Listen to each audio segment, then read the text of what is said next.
teman-teman semuanya, balik lagi di acara live Sabda Youth malam hari ini. Seneng banget ya bisa bareng-bareng lagi, ketemu sama teman-teman pastinya yang udah join dari berbagai tempat ya, di Indonesia maupun di seluruh dunia. Selamat aku ucapin selamat bergabung lagi. Halo Kak Rebecca, Kak Yusmara, Marlan, Kakak Julio, Nathan Naru. Terima kasih banyak sudah bergabung. Nah, Sabda Youth malam hari ini tentu akan membahas topik-topik yang menarik pastinya. Tapi aku nggak mau sendirian. Aku akan invite teman-temanku juga untuk ngobrol bareng nih di acara live kita malam hari ini. Nah, Ya, para teman-teman juga sudah bergabung. Nah, kita boleh banget dong minta tolong sebelum kita mulai acaranya. Masing-masing memperkenalkan diri dulu ya. Karena tak kenal kan maka tak sayang nih. Boleh dulu kasih nanti perkenalannya mulai dari nama, asal, pelayanannya di mana, mungkin kesibukannya apa, itu juga boleh banget. Mulai dari Kak Michael, Kak Angelika, Ibu Evi, kemudian aku. Silahkan Kak Michael. ya, halo teman-teman, kenalin nama aku Michael. Nama lengkapnya Michael Kila. Aku sekarang pelayanan di Gereja Kristen Baptis Jakarta, tapi di Kota Bandung. Melayani sebagai guru Injil, khususnya di Pembina Youth. Jadi terima kasih buat kesempatannya, bisa kenalan, bisa pelayanan bareng dan diskusi bareng. Terima kasih. Terima kasih Kak. Oke, halo semua. Perkenalkan nama saya Jadika Desmond Nugraheni, bisa dipanggil Angel.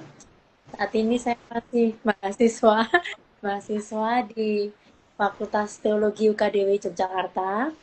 Dan saya dari Solo. Pelayanan saya saat ini di GKI Juitan Solo. Salam kenal. Salam kenal Kak. Ya, halo, salam kenal semuanya. Perkenalkan nama saya Evi. Saat ini saya pelayanan di Yayasan Lembaga Sabda dan domisilinya Solo aja. Jadi deket nih sama Kak Angelika nih ya. Ya, oke. Salam kenal semuanya. Kenalin, aku Yola.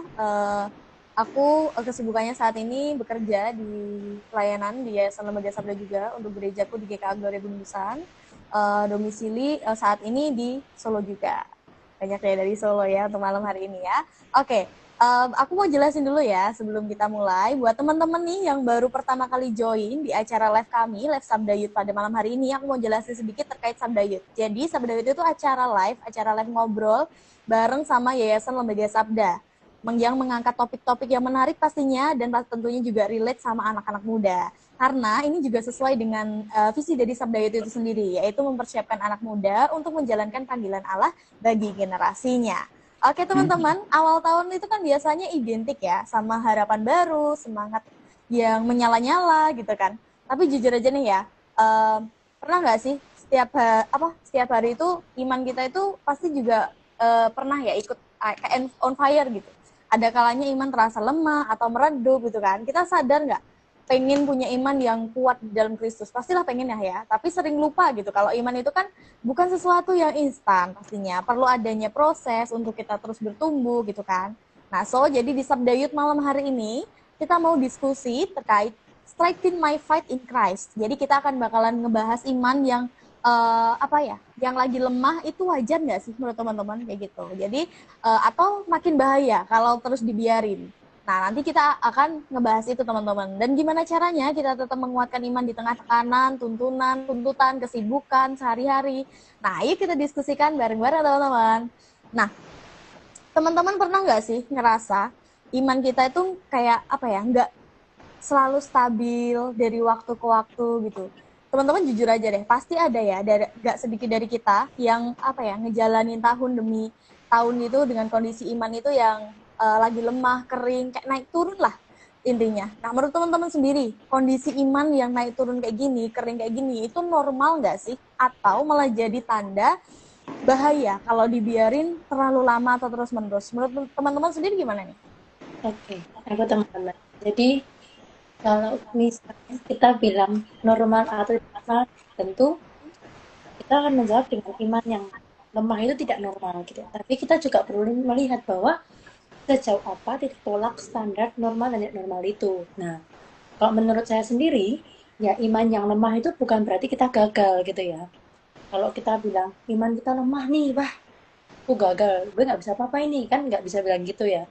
Tentu di tengah kehidupan yang semuanya tidak berjalan dengan mulus ini ya pasti ada suka duka yang harus dijalani mau tidak mau dan harus dirasakan. Tapi menurut saya pribadi yang harus kita aware atau yang kita harus perhatikan adalah ketika iman kita lemah tapi justru kita menekannya. Jadi kita tidak menyadari iman lemah gitu, tapi malah kita menekan dah nih, gue tekan aja nih, tekan terus aja sampai akhirnya kita ngerasa everything will be fine, itu oke gitu. Justru akan jadi berbahaya ketika iman itu ya tidak disadari.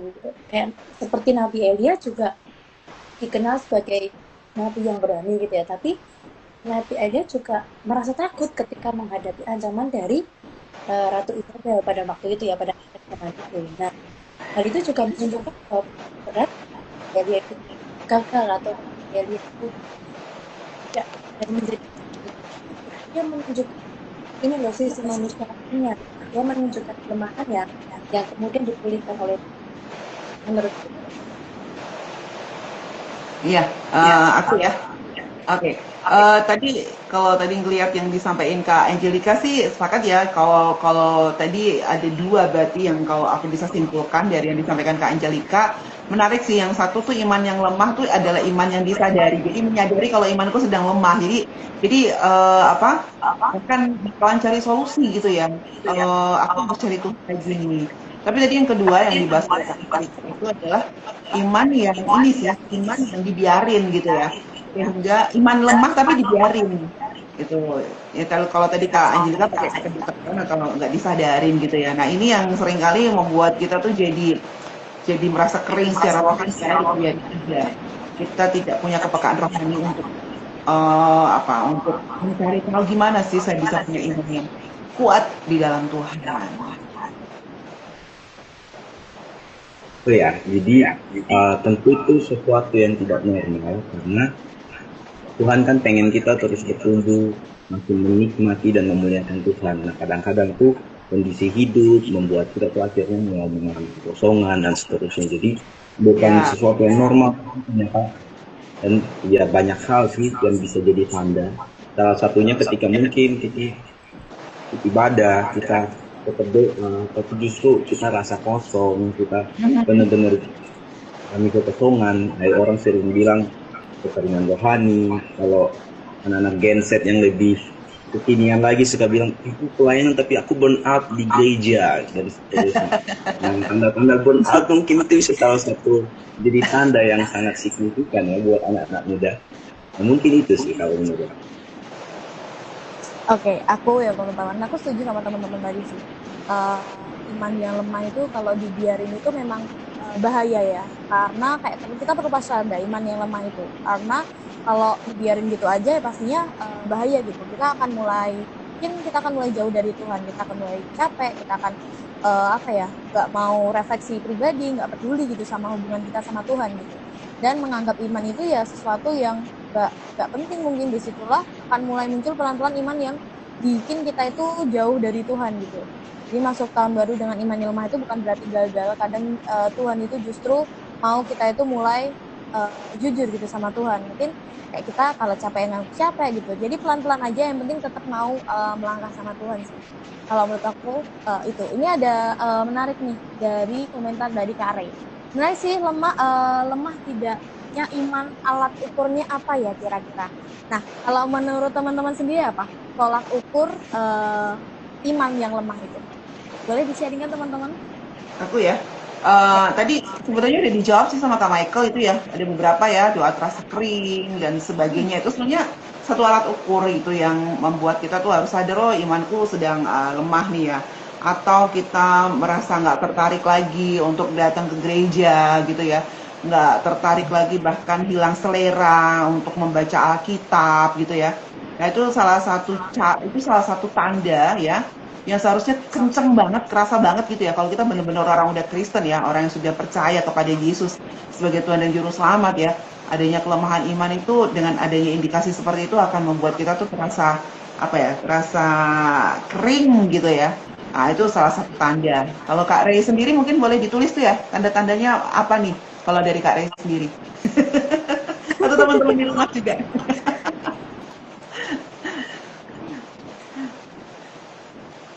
Oke, aku ya teman-teman. Kalau menurutku lemah kuatnya iman itu bukan diukur dari kelihatan rohaninya seseorang gitu. Oh dia itu rajin gereja, dia itu lagi nggak pernah ke gereja gitu kan. Bukan dari segi hal itu gitu, aktif pelayanannya atau enggak gitu kan. Tapi iman itu bisa dibilang lemah mungkin waktu kita itu percaya sama Tuhan, tapi hati kita itu mungkin lagi capek, bingung, kecewa, terluka, kayak doa itu terasanya berat gitu. Firman itu nggak kayak bikin kita itu lagi jadi lebih semangat, tapi kita masih mau datang ke Tuhan nih meskipun seadanya. Jadi iman yang mulai jadi bahaya itu kalau kita itu mulai ngerasa nggak butuh Tuhan lagi gitu, kita hidup sesuai rencana kita sendiri. Kalau menurutku sih tanda-tandanya itu sih mulai jauh dari Tuhan. Ada tanggapan lain mungkin dari teman-teman? Nah, aku tambahin ya. Salah satu tanda iman lemah itu kadang-kadang tuh ketika kekhawatiran itu sesuatu yang real, tapi ketika kekhawatiran itu lebih besar daripada iman kita, itu jadi salah satu tanda tuh. Misalnya aku pengen untuk masalah ini Tuhan beres, tapi kok nggak beres-beres. Nah, sedangkan ada orang-orang bilang, kamu katanya anak Tuhan, kamu katanya, tapi kok Tuhan biarin kamu sih. Ya itu kan akhirnya kadang-kadang kata-kata seperti itu di titik-titik tertentu tuh bikin orang, iya ya, apa Tuhan sayang sama aku ya? Apa Tuhan peduli sama aku ya? Itu tanda-tanda yang sangat real sih. Kenapa kok Tuhan sayang sama aku, masalahku nggak beres-beres? Kenapa Tuhan biarin aku ada di keluarga? Kalau anak muda kadang-kadang isunya keluarga. Keluarga yang gak harmonis dan seterusnya. Jadi bisa banyak hal yang lebih real lah. Melihat antara kenyataan yang tidak sesuai dengan harapan tuh kadang-kadang ketika itu jadi lebih besar, itu jadi tanda yang sangat real untuk iman yang lemah. Ya. Teman-teman, setuju sih. Mungkin kalau kita ngelihat kaum muda Gen Z gitu sekarang gitu ya, istilah strawberry generation gitu. Di luarnya manis tapi ternyata bisa kaku gitu ya. Itu sih kita juga jadi fokusnya bukan tapi bagaimana hasilnya gitu ya. Jadi hanya ternyata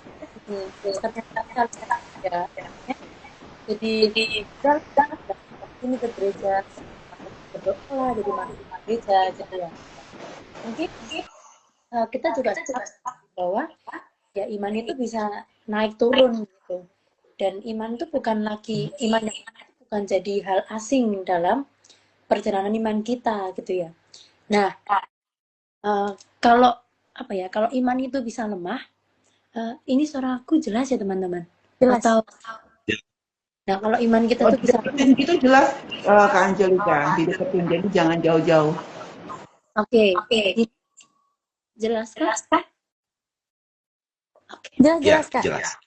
Jadi kan ada faktor pemicunya gitu ya, faktor-faktor yang mempengaruhi bahwa apa sih hal-hal yang membuat iman kita itu bisa lemah gitu. Nah, menurut teman-teman sendiri sih, apa sih kira-kira hal apa yang bisa membuat, yang sering buat iman kita tuh jadi perlahan-lahan jadi lemah? Apakah cuman rasa soal malas, soal overthinking dan atau apapun itu, atau sebenarnya ada hal-hal lain dalam hidup kita yang sebenarnya kita harus aware nih, sebenarnya kita harus waspada karena kok tiba-tiba iman kita bisa lemah, kenapa gitu? Menurut teman-teman gimana? Oke, aku ya. Ya ini suaranya double-double nih, di sini hujan deras gitu ya. Oke, kalau aku sih yang bisa membuat iman kita lemah itu, kalau nomor satu yang paling suka dijadiin kambing hitam tuh ya selalu dosa gitu katanya ya. Apa-apa kita nyalain dosa gitu ya. Tapi emang bener sih ya. Tapi dosa yang seperti apa gitu ya. Kadang kita sebagai orang percaya itu tidak mau mengakui dosa-dosa yang kehidupan kita gitu, dan kita tidak mau membuat hidup kita tuh dibereskan dengan cepat karena merasa nyaman dengan dosa yang ada di dalam kehidupan kita. Kalau sampai kita tidak melakukan itu ya, kita akan merasa kehilangan kesenangan secara dunia, bahkan mungkin kehilangan teman. Itu salah satu yang bisa membuat kita punya iman yang lemah menurutku. Iya, menarik dan aku setuju banget. Kadang-kadang dosa tuh jadi sesuatu yang faktor yang krusial. Tapi mungkin selain itu adalah ya kembali kadang-kadang ketika penderitaan tuh terus-menerus ada tuh dan apalagi dikonfrontasi oleh orang-orang lain, penderitaan dan luka batin tuh seringkali membuat kita tuh ngalamin kelemahan iman. Atau bahkan seringkali buat orang-orang yang terlibat aktif di pelayanan pun, kadang-kadang ketika melihat situasi yang kurang menyakiti hati atau seterusnya di dinamika itu kadang-kadang jadi bertanya, imannya jadi kondisi lemah dan seterusnya. Atau bahkan ngelihat komunitas yang kurang sehat dan seterusnya itu bisa jadi penyebab-penyebab kenapa iman tuh di titik-titik tertentu jadi lemah sih. Oke, aku ya teman-teman. Menurutku selain itu juga apa ya, emosi yang dipendem, dipendem sama kita, mungkin masa lalu kita gitu, masalah yang kita yang belum beres di masa lalu itu juga ngaruh banget itu, kayak kekecewaan, marah, iri hati atau luka-luka lama lah yang nggak pernah kita beresin gitu kan. Itu menurutku juga ngaruh gitu, lama-lama bikin hati kita itu akan menjauh, mungkin kita akan mulai ada rasa kekecewaan, ditambah lagi mungkin karena kesibukan kita atau tuntutan sekitar kita gitu kan, entah kerjaan atau sebagainya gitu, atau kesibukan kita sekarang ini gitu, tanpa sadar kan kayak ngambil waktu kita, ngambil perhatian kita dari hubungan kita sama Tuhan gitu. Jadi iman melemah itu nggak cuma soal malas secara rohani aja, tapi ya lebih sering mungkin karena banyak beban hidup yang kita tanggung sendiri, atau kita nggak sertakan Tuhan gitu, nggak serahkan Tuhan, kita belum selesaikan masa lalu itu gitu. Jadi tanpa kita sadari, tanpa kita bawa sungguh-sungguh ke Tuhan, itu akan jadi apa ya, jadi bumerang gitu nantinya gitu. Oke, aku teman-teman. Kalau dari aku pribadi sih, bisa jadi iman yang lemah itu tuh karena aktivitas fisik yang terlalu melelahkan gitu ya. Kadang tanpa disadari tuh, udah oke, kita iyain semua, atau kita oke nih, kita bisa sebenarnya. Mungkin secara fisik kita mampu gitu ya, mungkin secara fisik oke, kita fine aja, tapi bisa jadi iman yang lemah tuh karena terlalu lelah dengan aktivitas fisik itu. Jadi kita akan merasa hal-hal yang kita pandang seharusnya itu jadi positif tapi jadi negatif gitu ya, sehingga kita sering merasa takut untuk berpikir dan rasanya tidak ada masa depan ke depan gitu ya. Mau lihat ke depan pun, aduh gimana ya ini ya, gue bisa nggak ya, aduh gimana ya gimana. Jadi semua serba pertanyaan itu ada dalam pikiran kita gitu. Kemudian adanya pencobaan gitu ya. Pencobaan juga menurut saya dapat menjadi salah satu hal yang menguji komitmen iman kita kepada Tuhan gitu. Kalau kita mau lihat dari contohnya Ayub lah. Ayub itu kan ketika kita membaca di Ayub 2 ayat 9, istrinya kan menasihati itu bahwa ya Ayub harus mengutuk Allah atau mati gitu kan. Tapi pada kenyataannya Ayub tetap bersandar dan percaya bahwa ya dia akan terus bersandar pada kehendak Tuhan, karena kalau kita nggak bersandar sama Tuhan, siapa lagi yang harus kita sandarin gitu kan ya. Jadi pencobaan itu kan akan menguji bagaimana iman kita hanya bersandar pada emosi-emosi saja atau benar-benar bersandar pada kehendak Allah gitu. Kalau kita lihat kaum muda sekarang ya, pengaruh media sosial itu juga menjadi salah satu pengaruh yang cukup besar gitu ya. Bagi saya pribadi pun, kalau boleh men-sharekan pengalaman pribadi, media sosial itu jadi pengaruh yang cukup lumayan signifikan gitu ya.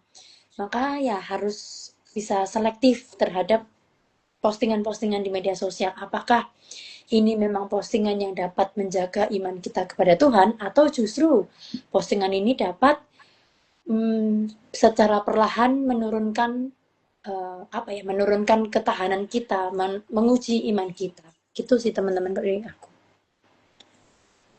Ya, aku ya, itu sih ya. Sebenarnya kalau dari yang sudah disampaikan teman-teman tadi semua gitu ya, bahkan tadi ada beberapa, ada Kak Ivan juga, Kak Ray juga ya, tentang iman yang lemah, itu sebenarnya nggak datang mendadak ya. Kalau dengar tadi ya dari yang disampaikan, itu pasti datangnya perlahan-lahan, dan kita tidak sadari, kita biarkan gitu ya, sampai akhirnya melemah gitu, karena ketika ada gejala kita nggak waspada dan kita biarkan. Nah, salah satu yang pengalaman hidupku sendiri sih yang membuat imanku melemah adalah perasaan aku bisa melakukan atau aku bisa kuat sendirian gitu ya. Aku nggak perlu orang lain, aku nggak perlu orang lain ikut merasakan kesedihanku kayak gitu sih. Jadi suka dulu waktu masih muda gitu ya. Sekarang masih muda sih. Ya, waktu muda banget dulu. Ya itu sering suka mengisolasi diri gitu ya. Ketika ada masalah, misalnya dalam organisasi gitu ya, ada masalah yang nggak, yang sebenarnya tuh harus dirembukin bareng, coba aku selesaikan sendiri dulu gitu ya. Supaya nanti yang lain tuh nggak perlu terlalu ikut-ikutan apa susah, nggak usah terlalu ikut-ikutan mikir. Atau misalnya saya sendiri sebagai anak tertua di rumah gitu ya, apa semua yang ada di rumah ya sudahlah, coba saya sebagai anak tertua punya rasa tanggung jawab gitu ya, rasa paling gede gitu ya, aku bisa selesaikan nih urusan adik-adikku atau urusan rumah dan sebagainya, sampai akhirnya apa perasaan bahwa aku bisa melakukan itu sendirian itu membuat imanku semakin melemah ya. Aku nggak cerita ke siapa-siapa karena takut dihakimi, merasa ya itu tadi punya image, wah gue udah dewasa nih gitu ya, jadi semua bisa aku lakuin sendiri. Nah kayak gitulah, hal-hal sepele, hal kecil dalam hidup yang bisa membuat kita tuh lemah secara iman. Padahal kita nggak dirancang untuk hidup sendirian. Ya, aku setuju sih, karena kan kita juga makhluk sosial gitu kan. Kita kadang itu ya, aku juga pernah gitu ngalamin kayak, aku bisa kok, aku bisa sendiri, terlalu mengandalkan kekuatanku sendiri, akhirnya misal gagal juga kayak ya nangis sendiri gitu. Kadang malah jadi apa? Malah jadi ngerepotin orang lain, ngerepotin orang lain. Harusnya bisa apa ya? Harusnya bisa lebih baik, tapi karena merasa diri sendiri itu bisa, nggak butuh bantuan orang lain, juga malah jadinya apa ya, jatuh gitu kan, jadi makin jauh gitu kan, makin lemah imannya. Kadang juga ya wajar sih sebenarnya, apa ya, karena mungkin kebiasaan mandiri apa sendiri gitu. Tapi kan kalau terus dilakukan, iman kita akan kehilangan arah gitu. Kita nggak bergantung sama Tuhan, kita lebih ngandalin diri sendiri gitu kan. Nah, ini ada tanggapan juga dari Kak News Ivan jarang melemah karena satu sebab, biasanya ada proses dan kabar baiknya. Proses itu juga bisa dibalikan bersama Kristus dan komunitasnya. Ya, aku setuju sih sama Kak Ivan. Kadang juga komunitas itu juga sangat membantu kita dalam pertumbuhan iman kita gitu kan. Aku juga setuju sama dengan Kak Angelika tadi terkait media sosial gitu. Media sosial itu bisa juga membangun iman kita atau melemahkan iman kita. Bukan salah media sosialnya, tapi bagaimana kita menggunakannya. Itu sih kalau dari aku. Aku teman-teman, aku setuju sama ini sih. Komennya dari Anastasia ini ya. Iman yang lemah bisa jadi karena lingkungan pergaulan, seperti menormalisasikan dosa karena teman-temannya melakukan hal tersebut. Ya sih. Jadi tadi kayak seperti Bu Evi bilang tadi ya, tentang komunitas itu juga berdampak gitu ya, sama bagaimana mempertumbuhkan atau menjaga iman kita ya, tentang komunitas itu sih. Wah, jadi diskusinya menarik banget. Silakan Kak Michael. Kadang-kadang aku mungkin tambahin satu dulu ya. Kadang-kadang salah satu hal yang jadi penyebab itu adalah ketika itu sih, ini mungkin lebih spesifik buat orang-orang yang aktif pelayanan nih. Kita terlalu banyak memberi, sedangkan kita kekurangan waktu untuk menerima. Nah, kedalaman menikmati Tuhan itu jadi salah satu faktor yang seringkali itu perlahan tidak disadari, tapi efeknya akan sangat besar dan panjang. Apalagi tadi kan Ibu Evi singgung soal sesuatu yang sebenarnya dari hal-hal yang kecil sampai akhirnya dia berbuah, dan kita kadang-kadang telat menyadari itu dan seterusnya. Jadi kadang-kadang tuh terlalu banyak aktivitas rohani dan kita nggak ngalamin Tuhan secara pribadi, saat teduh pribadi, worship pribadi. Itu sangat penting untuk mewaspadai, jangan sampai kita hanya memuliakan Tuhan tanpa menikmati Tuhan, tanpa ngalamin Tuhan setiap hari. Itu faktor yang penting sih. Mungkin tadi Bu Evi mau tambahin. Iya, tadi nyambung sama Kak Michael ini ya. Pernah saya baca satu buku, cuman saya lupa ini kutipan dari siapa gitu ya. Dia kan seorang hamba, saya lupa dia bisnismen Kristen atau dia seorang hamba Tuhan Kristen gitu ya. Hamba Tuhan Kristen. Seorang hamba Tuhan ya. Dia berkata, semakin saya sibuk, semakin saya nggak punya waktu untuk banyak hal, itu berarti saya harus punya semakin banyak waktu untuk berdoa. Nah, itu nanti tak cari deh ya siapa yang ngomong itu ya. Tapi itu sangat sangat apa membuat perasaan saya waktu itu, iya ya, saya tuh banyak sibuk gitu ya, sehingga kadang-kadang dengan sibuknya padahal sibuk pelayanan loh ya, bayangin di Senin sampai Jumat di Sabda, ya kan, berendam dengan firman Tuhan tuh tiap hari. Lalu habis itu Jumat, Sabtu, Minggu itu udah urusan gereja, itu ya. Gimana nggak apa basah banget tuh sumber-sumber sebenarnya di mana dan itu merupakan satu kenikmatan yang sebenarnya Tuhan berikan kepada saya gitu ya. Tetapi seringkali ada waktu-waktu saya merasa kering dan ketika itu saya lakukan evaluasi. Kenapa ya?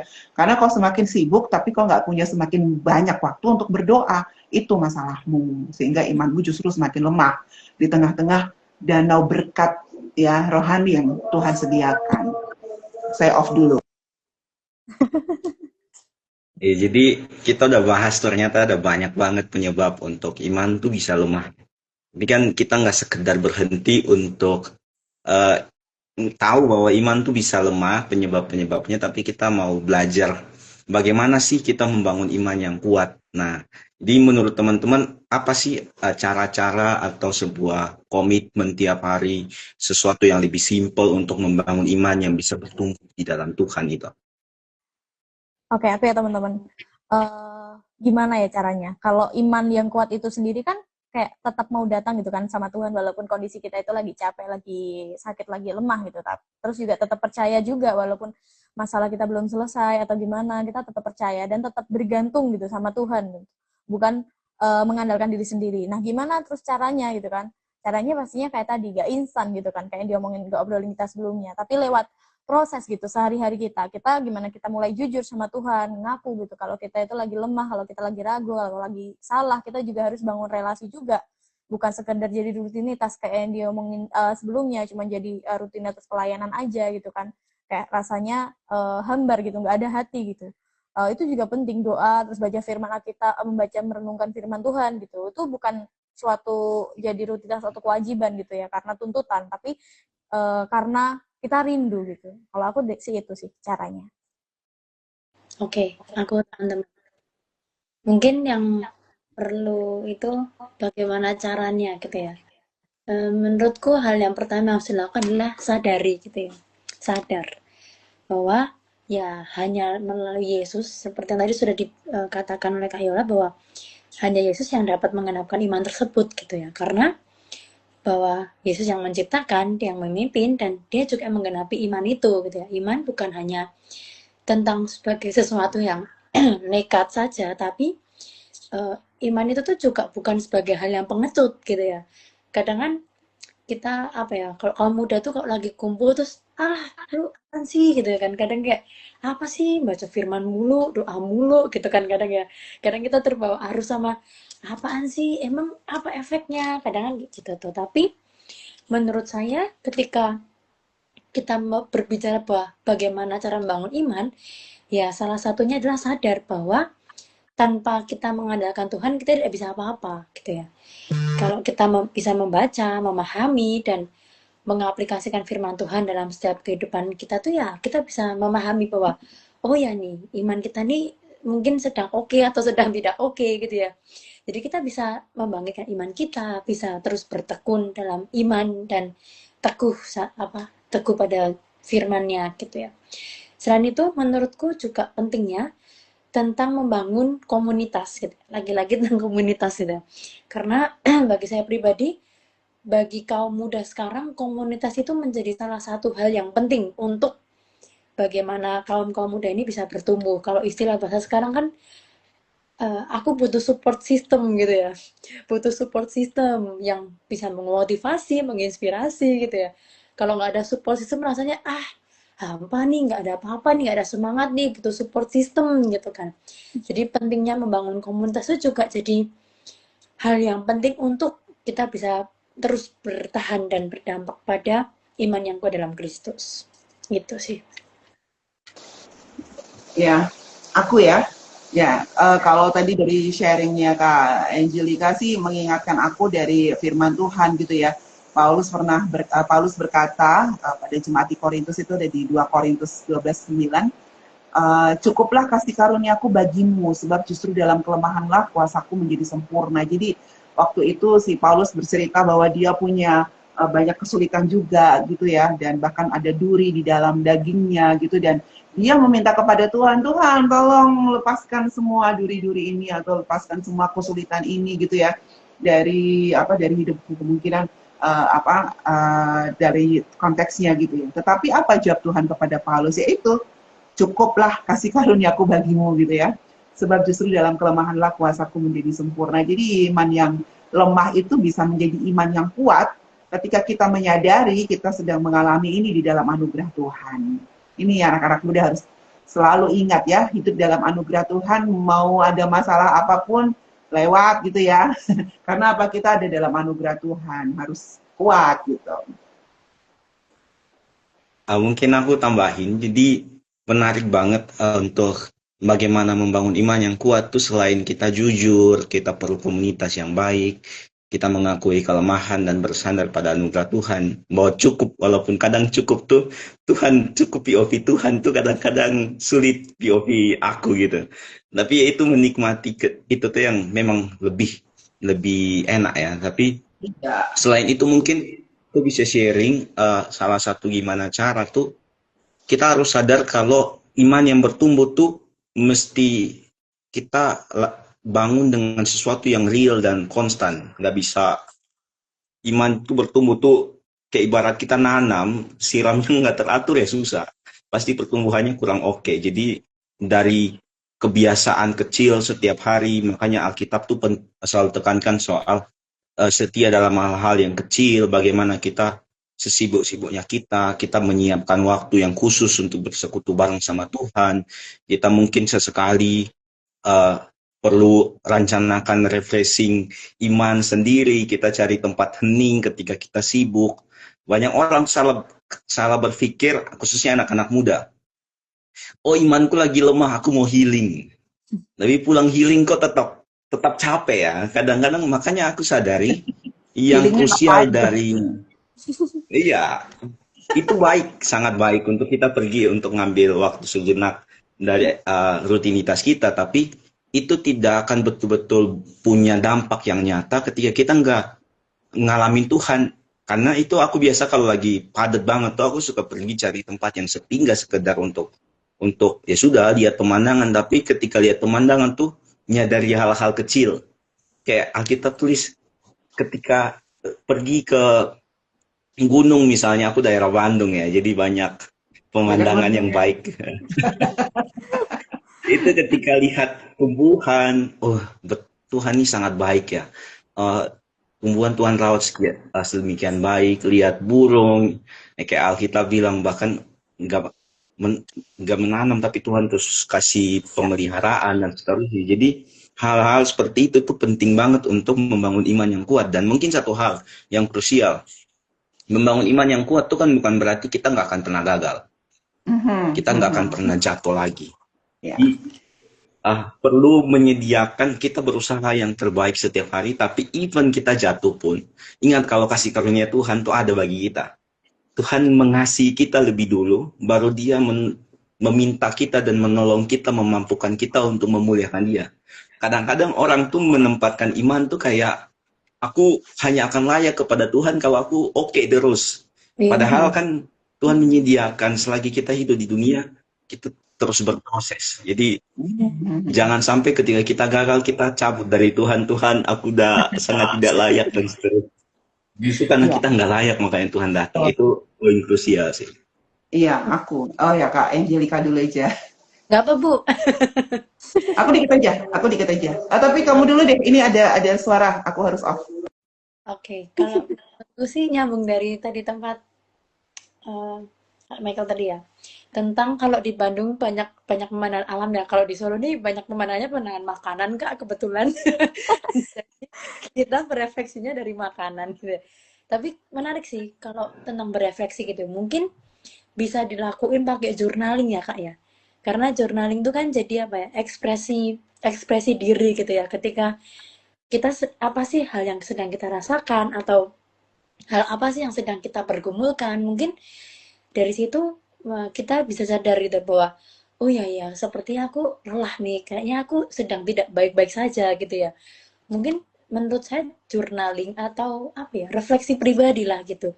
Menjadi salah satu cara yang dapat dilakukan gitu. Buat kita sadar juga bahwa, oh ya nih, kayaknya lagi nggak fine gitu. Kalau tadi yang tentang perefleksian gitu. Silakan Bu Evi. Iya, tadi sebentar aku mau ngomong apa ya, lupa.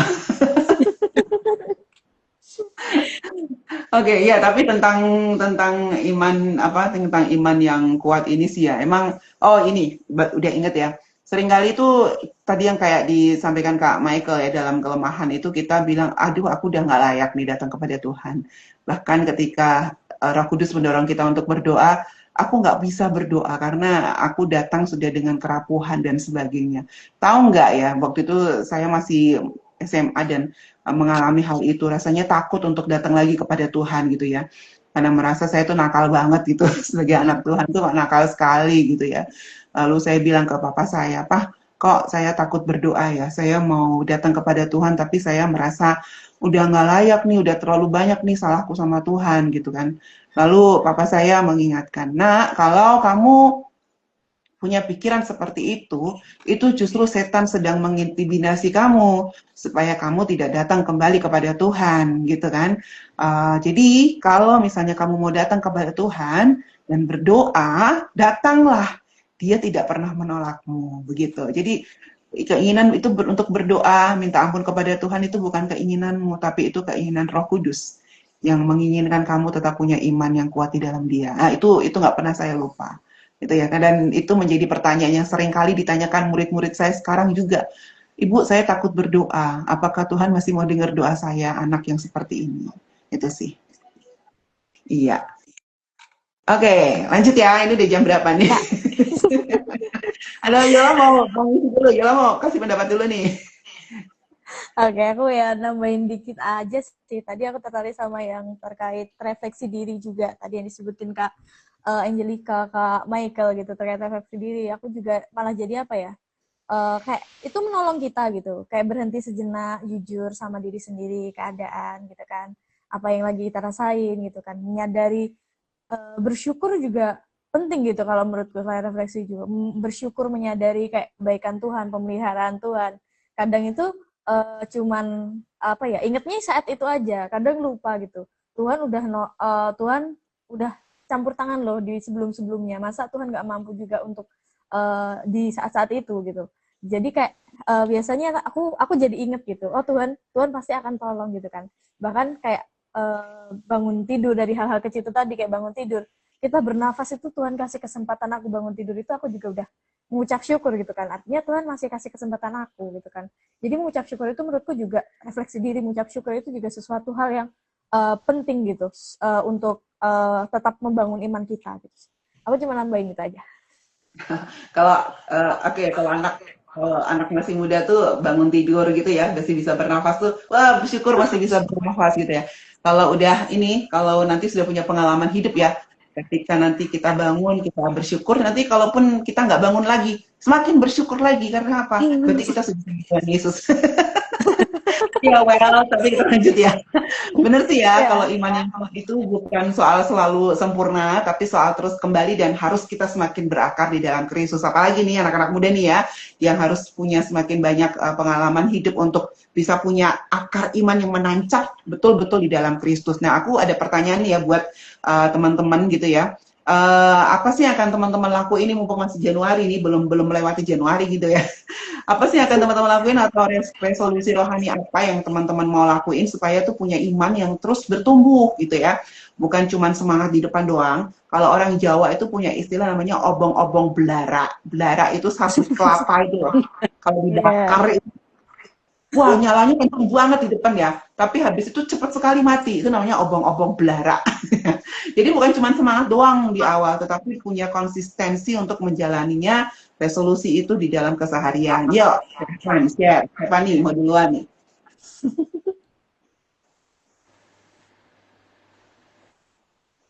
Oh, kayaknya Masih di mute.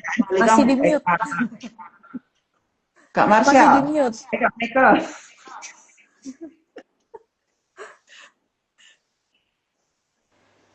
Masih on mic, off mic Kak. Sorry, di Di on di dulu unmute, di mikrofonnya. unmute dulu. Di unmute dulu. Coba. Kayaknya sudah. Nggak bisa. Oh, nggak bisa ya Kak ya? Iya, Nggak Oh, ada bisa. suaranya, sorry Kak. oke, Kayaknya bisa ada di. masalah audio. Oke, nanti dicoba lagi aja Kak Michael. Oke, aku ya Eh, teman-teman. ya. Oke, aku dulu sebelum sembari menunggu Kak Michael ya. Kalau dari aku, iman yang kuat itu bukan soal benar atau apa selalu semangatnya tadi kayak diomongin tadi ya, betul gitu. Yang penting itu apa ya? Nggak mulu-mulu sih kalau aku. Mulai dari hal-hal kecil kayak yang kita obrolin tadi gitu. Kita mulai luangin waktu sama Tuhan. Terus juga apa? Bersyukur setiap hari, setiap penyertaan Tuhan dalam hidup gitu kan. Terus juga eh, bijak dalam memilih komunitas atau kalau sekarang itu disebutnya circle gitu ya. Bijak dalam memilih circle pertemanan kita, lingkungan kita, karena itu juga sangat-sangat mempengaruhi gitu. Karena yang kayak di komen sama Kak Anastasia tadi biasanya itu kalau kita di circle yang salah, mereka menormalisasikan hal yang salah, hal itu akan jadi kebiasaan kita gitu, akan kita lakukan tanpa sadar, itu akan melemahkan iman kita. Jadi ya harus lebih bijak lagi. Terus juga lebih apa ya, peka lagi lah sama kondisi hati kita, refleksi diri. Oke, aku teman-teman, kalau dari aku sih ada 3 kata yang menurutku jadi hal yang penting gitu ya. Tentang jalani, nikmatin, dan syukuri. Di jalani terus iman kita dimanapun kita berada dan menikmati hari demi hari, rasa excited gitu ya, bukan dengan rasa ketakutan. Kemudian selalu bersyukur baik itu dalam suka maupun duka gitu ya. Dan uh, betul sih yang diomongin Kak Yola bahwa membangun suatu komunitas untuk saling mendukung gitu ya, bukan menjadi komunitas yang saling menyalahkan atau justru saling merendahkan iman masing-masing, tapi justru menjadi komunitas di mana kita bisa saling terbuka, saling merangkul satu dengan yang lain. Jadi kita peka dengan kehidupan saya sendiri gitu, tapi saya juga peka dengan ini orang lain ini butuh apa yang bisa kita bantu gitu. Itu kalau dari aku. Kalau sekarang sudah bisa dengar belum? Oh, bisa bisa. Baik. Bisa-bisa. Nah, kalau aku mungkin eh, mau nggak mau ketika kita pengen membangun komunitas, kadang tuh proses karena butuh banyak orang.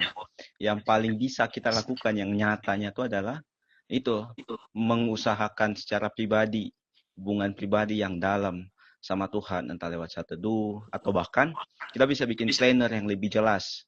Ada seminggu sekali kita bikin waktu kita bisa journaling atau kita bikin waktu kita bisa worship secara pribadi dan seterusnya. Jadi hal-hal yang bisa kita lakukan tuh banyak banget sebenarnya untuk bisa bisa lakuin langkah pertama untuk resolusi yang nyata supaya kita bertumbuh sih. Itu sangat penting menurutku.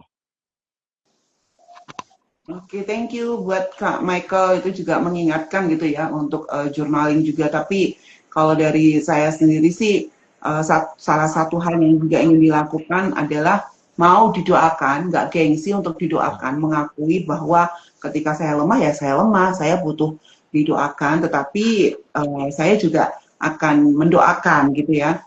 Jadi apa saya sangat diharapkan sih untuk tahun ini bisa kehidupan doanya bisa lebih terbangun lagi ya. Jadi secara spontan aja, nggak harus nunggu waktu-waktu berdoa gitu ya. Secara spontan apa bisa mengucapkan atau bisa berdoa, bisa berbicara kepada Tuhan dalam kondisi apapun gitu.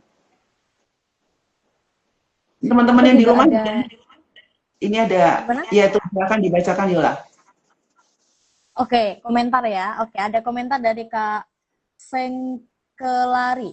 Ya, rajin baca Alkitab, rajin saat teduh, berdoa, aktif dalam komunitas di gereja atau terlibat dalam pelayanan. Amin.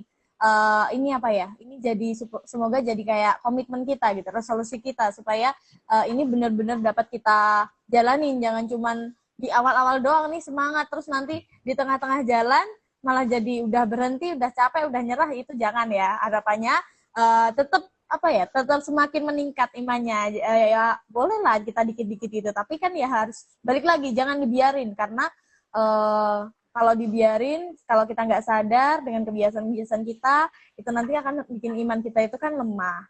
Nah, aku juga ada apa ya, jadi inget gitu, ada ayat Alkitab dari 2 Korintus 12 ayat 9. Cukupkanlah kasih karunia aku bagimu, sebab justru dalam kelemahan kuasa aku menjadi sempurna. Di sini kayak ayat ini kayak ngingetin aku gitu, kayak kelemahan itu bukan jadi penghalang gitu untuk Tuhan itu bekerja di dalam hidupku gitu kan. Justru saat kita ngerasa nggak mampu, saat kita ngerasa lemah, ya di situ Tuhan akan nunjukin kuasanya. Jadi harus tetap percaya gitu, harus iman kita itu harus tetap teguh gitu bahwa Tuhan pasti akan menolong, jangan khawatir gitu, jangan menghalang, jangan apa ya, menganggap kelemahan itu penghalang buat kita itu datang ke Tuhan. Kalau teman-teman mungkin ada share ayat Alkitab yang mungkin jadi kekuatan teman-teman nih supaya imannya itu tetap kuat, terus boleh dibagiin. Iya, kalau aku sih ya, tadi bicara tentang apa? Bicara tentang melayani tadi ya, akan lebih banyak lagi terlibat dalam pelayanan gitu. Kita juga salah satu hal yang juga ingin aku bisa bisa lebih banyak belajar lagi, yaitu ketika belajar melayani dengan rendah hati gitu ya, dengan punya semangat yang mengasihi Tuhan dan juga mengasihi sesama gitu. Jadi tapi juga tidak akan push atau memaksakan diri untuk hal-hal yang kita lihat, oh orang lain ini kok bagus, aku enggak gitu ya. Tetapi terberkati dengan ayat Alkitab itu di 1 Petrus 4 ayat 10 dikatakan, layanilah seorang akan yang lain sesuai dengan karunia yang telah diperoleh tiap-tiap orang gitu ya. Dengan karunia dari Tuhan itu ya aku harapkan bisa lebih rendah hati, karena aku bisa melayani bukan karena aku, tapi karena karunia Tuhan. Bisa lebih mengasihi karena karunia Tuhan berikan supaya aku juga bisa melayani orang lain. Itu sih. Mungkin aku Itu dari tambahin salah satu ayat. Ya, silakan. Mungkin aku tambahin salah satu ayat yang bicara soal gimana kita terus belajar resolusi untuk iman yang lebih kuat. Markus 9 ayat 24. Itu kan ceritanya tentang seorang anak yang kerasukan, terus Tuhan mau tolong dan seterusnya. Ayat 23 Tuhan bilang, jika engkau dapat, tidak ada yang mustahil bagi orang percaya. Terus ayat 24, anak itu berteriak, aku percaya, tapi tolonglah aku orang yang tidak percaya ini. Kadang-kadang itu kan katanya tuh ayah ini percaya, tapi bukan berarti dia menolak Tuhan, tapi di dalam kepercayaannya tuh ada keraguan juga yang muncul. Makanya dia terus berdoa, Tuhan, aku percaya Tuhan, tapi ada keraguan yang ada dalam diriku yang tolong Tuhan percaya di tengah itu. Itu kan satu hal yang sangat penting. Kadang-kadang ketika kita bilang percaya itu keraguan gak hilang juga, tapi gimana kita terus mau percaya di tengah lembah kekelaman itu menarik sih menurutku. Oke. Ini tadi dari Neki itu ya, di ayatnya 1 Tesalonika 5 ayat 24, ia yang mengambil kamu adalah setia, ia juga akan menggenapinya. Amin. Ini dari Kak Octanius Ivan nih ya, tentang resolusinya. Saya akan belajar melihat Kristus di tengah masalah, bukan hanya masalahnya, latihan praktisnya setiap ada masalah. Tanya diri sendiri, apa yang bisa aku pelajari tentang Tuhan dari situasi ini? Betul banget, Kak Octanius Ivan. Halo Yela. Masih di mute ya mic-nya. Oh, Sorry. good. Sorry.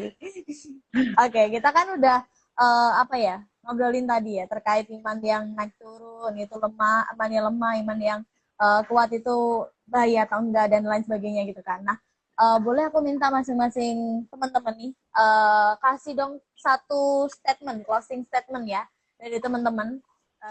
Boleh call to action, ya boleh kesimpulan dari obrolan kita tadi, itu boleh banget. Nanti mulai dari Kak Angelica, kemudian nanti Ibu Evi, kemudian Kak Michael, kemudian aku. Silakan.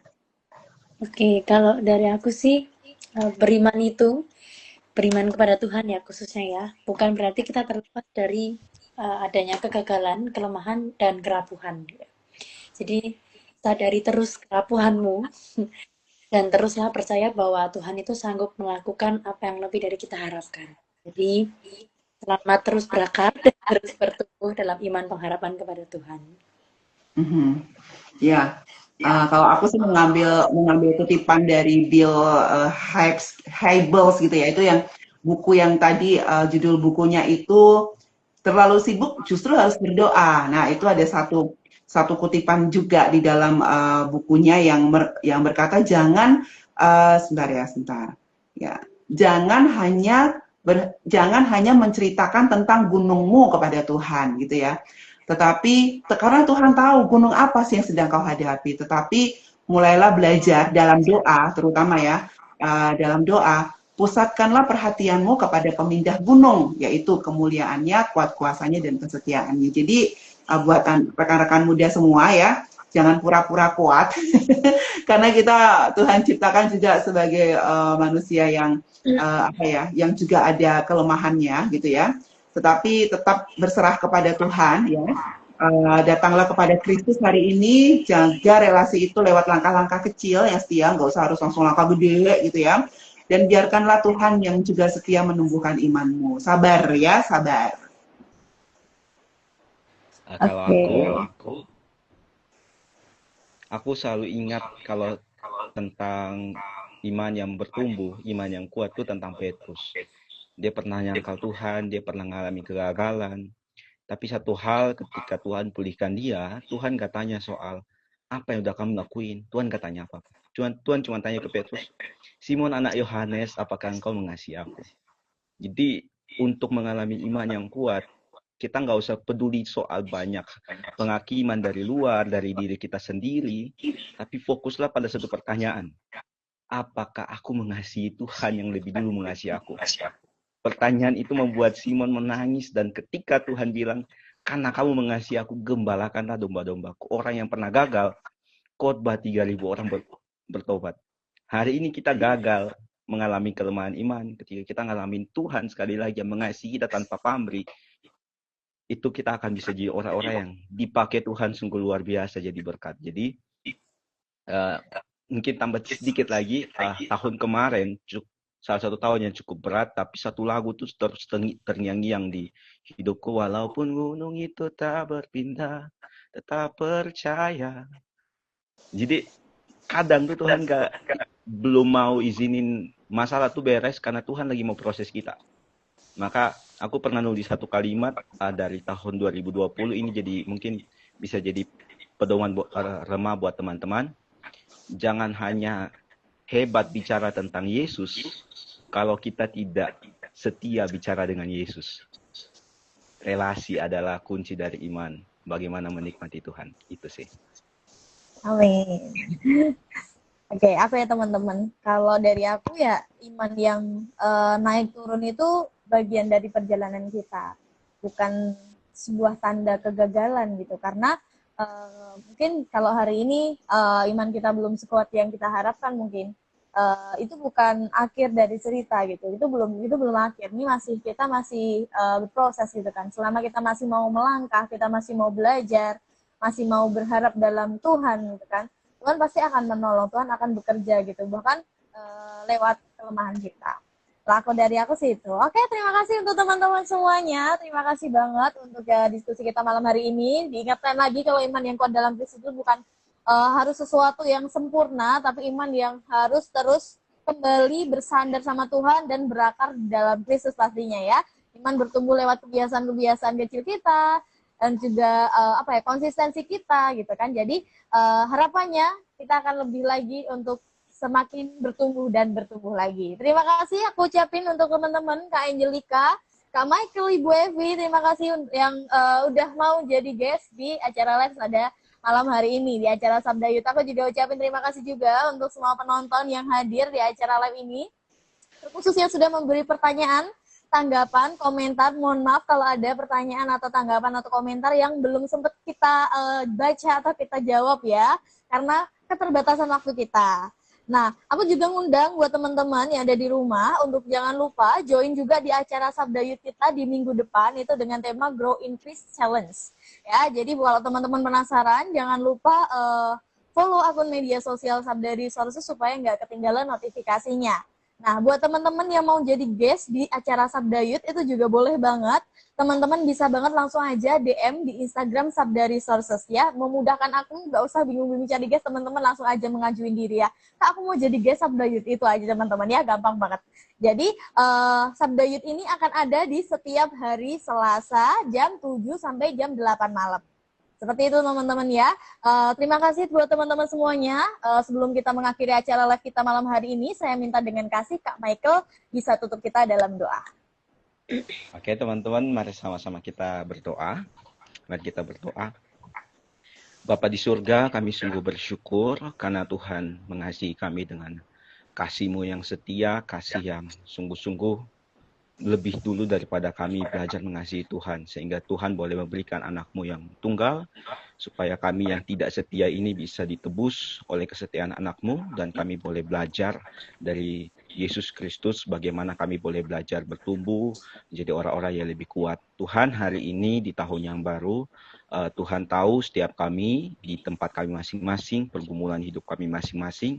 Jika Tuhan temukan ada di antara kami yang memulai tahun ini dengan satu kegagalan, dengan satu keraguan, atau tanda-tanda iman yang lemah, yang lainnya Tuhan yang kiranya mau mengingatkan kami untuk kami boleh mengerti sekali lagi bahwa Tuhan mengasihi kami dan Tuhan hanya ingin untuk kami belajar mengasihi Tuhan lebih dulu supaya kami boleh menikmati pertumbuhan yang Tuhan terus proses dalam kehidupan kami. Tuhan tolong setiap kami supaya kami ketika kami punya resolusi-resolusi untuk membangun iman yang kuat di tahun ini, itu tidak hanya sekedar jadi sebuah catatan atau sebuah kegiatan yang kami buat setiap tahun, tapi kami boleh menikmati Tuhan secara nyata, secara real, setiap konstan dalam setiap hari kehidupan kami, Bapa. Terima kasih buat hamba-hambamu, anak-anakmu yang sudah bersama-sama berdiskusi, maupun anak-anak Tuhan juga yang boleh menyaksikan dan ikut terlibat dalam diskusi ini, Bapak. Terima kasih, Tuhan berkati kami selalu,